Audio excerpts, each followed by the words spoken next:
L'UCM recevait aujourd'hui les plus grands partis bruxellois ou les régionales. Vous n'avez pas été convié, pourquoi?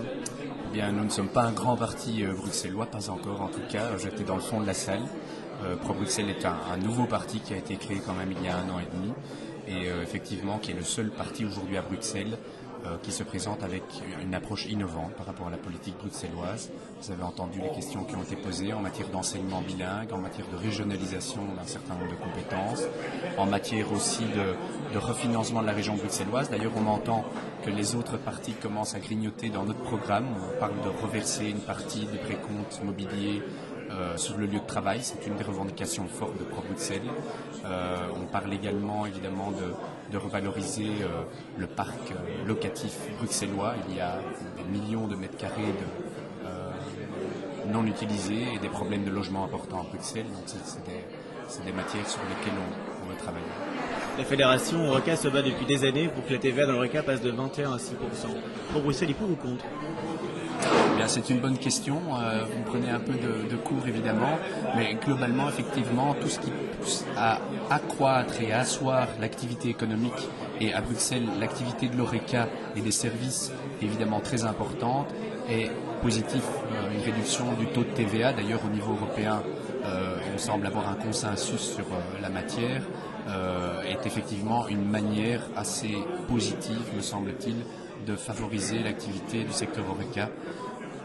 Et il y a un autre problème dans le secteur Horeca, c'est le recours en tout cas à l'emploi pour ce secteur-là. Il y a un gros déficit de main-d'œuvre et là aussi il y a des choses à faire en région bruxelloise avec des Bruxellois qui gèrent cette région et non pas avec une intervention permanente de partis qui tirent malheureusement ou heureusement leur fonds électoral de Flandre ou de Wallonie. Donc Bruxelles n'est pas une région à part entière à l'heure actuelle, c'est une région co-gérée. Et cette cogestion, malheureusement, elle aboutit à une impasse, on l'a entendu ce soir, en matière de mobilité. Rien ne s'est fait depuis très très longtemps. En matière de logement, je l'ai dit tout à l'heure également. En matière de soutien aux PME, le CM est bien placé pour le voir. Il y a énormément de choses à faire. Nous votons dans quelques jours. Qu'avez-vous envie de faire passer comme message? Écoutez, les gens se posent aujourd'hui la question de savoir pour quel parti ils vont voter. Des affaires à gauche, des petites phrases assassines d'un côté et de l'autre. Le débat politique ne vole pas très haut, malheureusement. J'ai assisté à cette campagne de manière assez navrante. Pro-Bruxelles a un vrai discours profond sur un renouveau, en tout cas pour faire de Bruxelles une région forte, une région respectueuse de ses voisines, mais à égal, à part entière, dans un État fédéral fort, avec 3 régions. Bruxelles est une vitrine, ça a été redit aujourd'hui. La Wallonie et la Flandre ne sont rien sans Bruxelles au niveau international.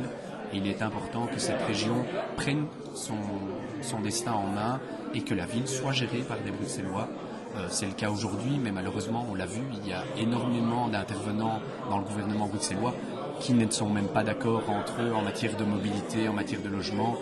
On sent qu'il n'y a pas de ligne directrice et qu'il y a une grande impossibilité, une frustration chez les hommes politiques bruxellois de se démarquer de leur base politique qui est, je le répète, ou en Flandre ou en Wallonie, mais à Bruxelles, il n'y a pas de parti bruxellois, à part pour Bruxelles. Merci beaucoup. Merci à vous.